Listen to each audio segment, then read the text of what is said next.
recently picked up this old 1983 MASH train set based on the TV show, even though there was never really any trains on the show. I believe Alan Alda is a big rail fan. Anyway, that maybe there was some kind of influence that he had there. But this is the MASH train set, and it came with this nice scenery pack and all kinds of stuff that you got, little figures and buildings and material to make the mountains and stuff like that. And it came with this train, the locomotive, boxcar, gondola, a flat car, and then like an MOW type end car, caboose type thing. And I know in the 1983 catalog they show that MOW end car there has a spotlight on it, but the one that came with this set, and I also bought a second set, by the way, but it wasn't the full set. I just wanted another train, actually, the actual train. So I have two of them, and I've combined them. So I'm going to shift the view over here to the locomotives, and here they are, the two. I believe these are F9s, these ones, and EMD F9s.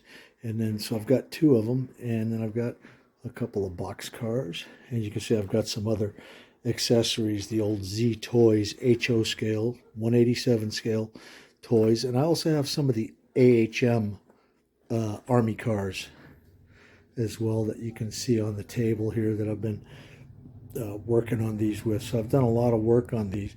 The two locomotives originally, they had those old-fashioned Bachmann pancake motors in them, but those no longer exist on these ones. I used the F7 DCC sound chassis that I got off of eBay pretty cheap, and put those chassis, which are also much heavier, by the way, so they pull really nicely. So these two F9s are running actually F7 DCC sound chassis from Bachmann, and they're really, really nice. I'll show you in just a moment how they work. And I have also added the rest of the cars over here on this little siding here. So we got another gondola there, we got the flat cars with the tractor trailers on them, and this is I did a bunch of work on this thing as well. This is the MOW end car here, and you can see I've put a spotlight. I actually got an MOW car that had a spotlight, and took all the parts that I needed out of that to convert this one to a spotlight car.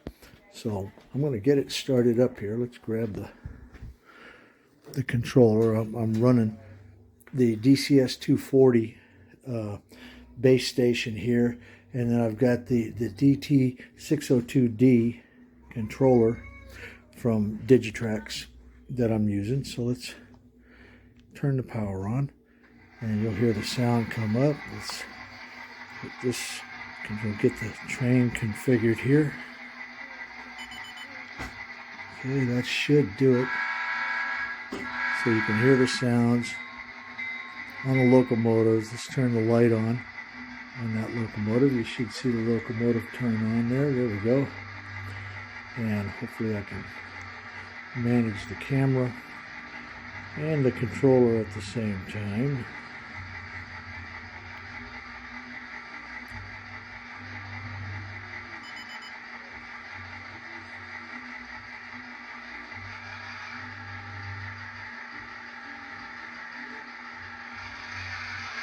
There we go, we'll get that moving now.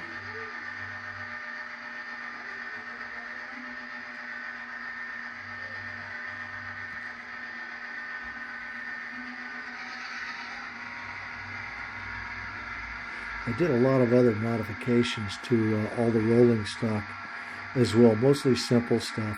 Like I replaced all the trucks, replaced all the wheel sets too. I put the Walthers Proto, those heavy metal wheel sets on these, and that really helped. But I also added, you'll notice in some of the cars, you can see Like right there, for instance, you see those silver bars in there. Those are quarter-ounce weights, and these cars really needed that. I'm going to actually back this up right now. We'll get the other part of the train hooked up here.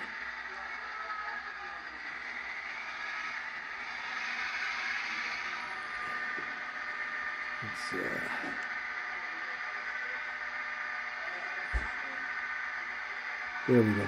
Because these were having a lot of problems initially, just going off of the tracks, derailing and stuff. They were really terrible with the original plastic wheels and stuff. I'm just going to flip that switch so they go straight.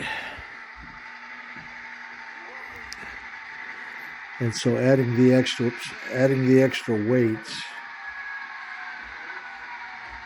has cured all those derailing problems, and also there were problems going over the turnouts, the points, where we were getting some shorts and stuff like that before. It just, the old trucks and wheel sets were pretty bad. So the whole thing is really running nicely now. And there's a lot more work for me to do yet. I want to get some painting done. And you'll see that spotlight is coming on now when we flip the turnout switch. Turns the power onto that track.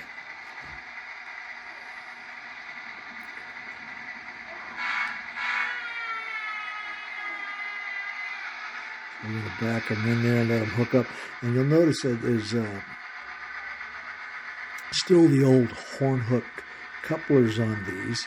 I haven't decided if I'm going to swap out the old horn hook couplers or just leave them the way they are. The newer, KD couplers are much nicer, of course, and I'm really tempted to do that.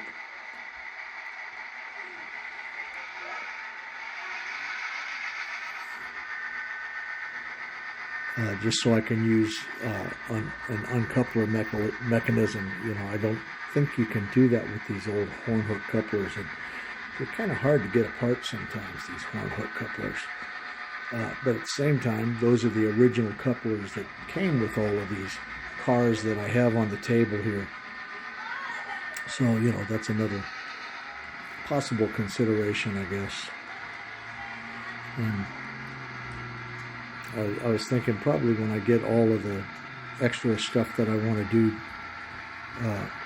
done with this, then I will set up the scenery.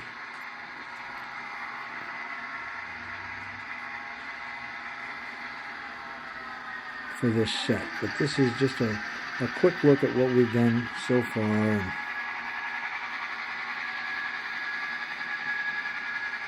how much really nicer, I think anyway, this train set is once you make all these improvements and bring it up to date pretty much, where it's pretty fun to use today. And being a big fan of the old MASH movie and TV show from a long time ago, when I saw this train set, I think this one, the full train set, I saw that on what's it called, Mercari. It's like an eBay site. The other set I got on eBay. I'm just going to park it back in there again. Did I do that right? No, hold on. Like that. There we go.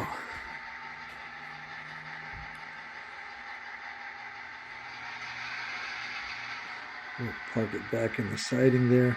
You see I got these little AHC loading docks and stuff too that came with some of the AHC cars, and I've got some of the Roco HO scale trucks as well out here, and make a nice little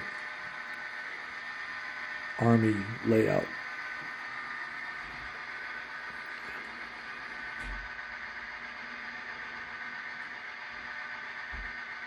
So there you go. That is the MASH train set. Originally put out in 1983 by Bachmann. And that'll do it for this video.